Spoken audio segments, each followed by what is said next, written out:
What's up guys, it's Tyler at J-Tech today. I'm going to show you a few parts of and actually how a transmission works. So here's just a couple pieces. We got our auxiliary box.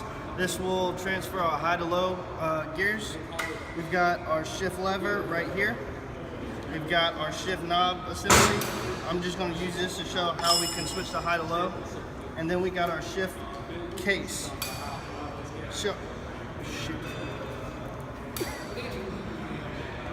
This is our shift knob. I'm just going to use it to show how we can go from high to low in our gears. This is our shift cover.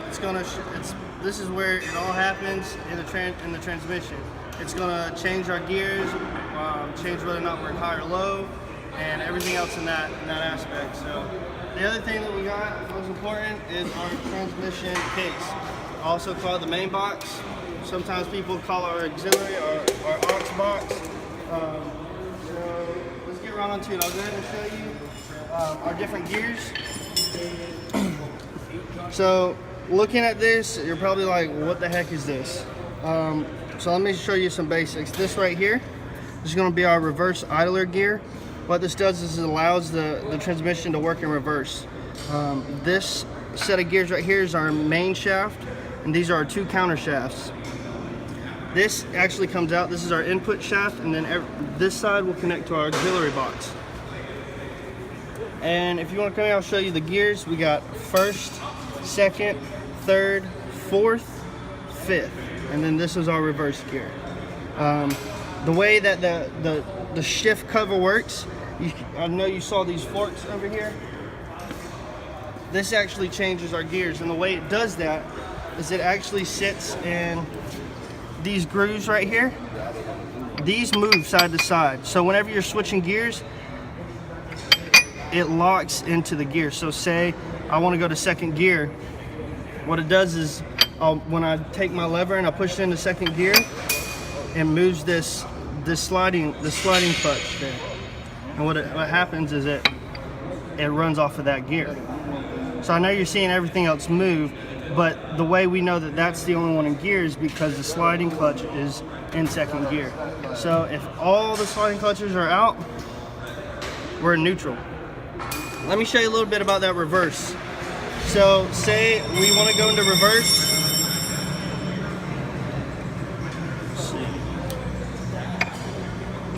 So now we're in reverse. So what the transmission, without this reverse idler gear, it won't want to turn the opposite direction. It won't want to turn back. But if you look, you can see everything now that it's in reverse, everything turns to the right, but our reverse gear turns to the left. All right, and what that does is it actually allows this output shaft, or what would connect to our auxiliary, to move in the same direction as our reverse gear. So if you want to take a look at that, you can see how this pulley and this gear and that gear work move in the same motion. Now when I pull it out, you can see how everything is swapped around. This is still turning the opposite direction because it's not in gear and it's not affecting the rest of the transmission, but our output is turning with everything else in our transmission box, as you can see. So let me show you how we move from high to low gears. So on our shift knob, we'll have a little switch. And what that switch will do is allow us to move into high and low gears. And the way it does that is by this actuator.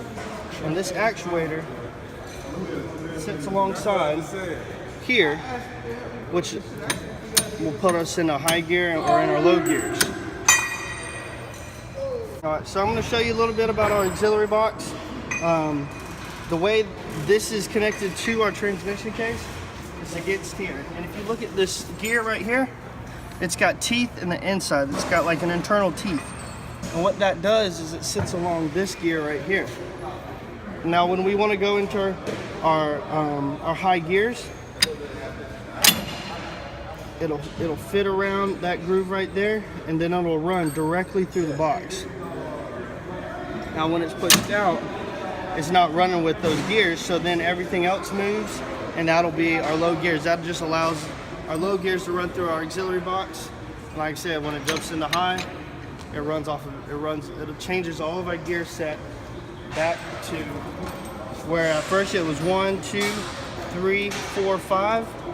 It then changes it to 6, 7, 8, 9, and 10. So that's kind of how our transmission works.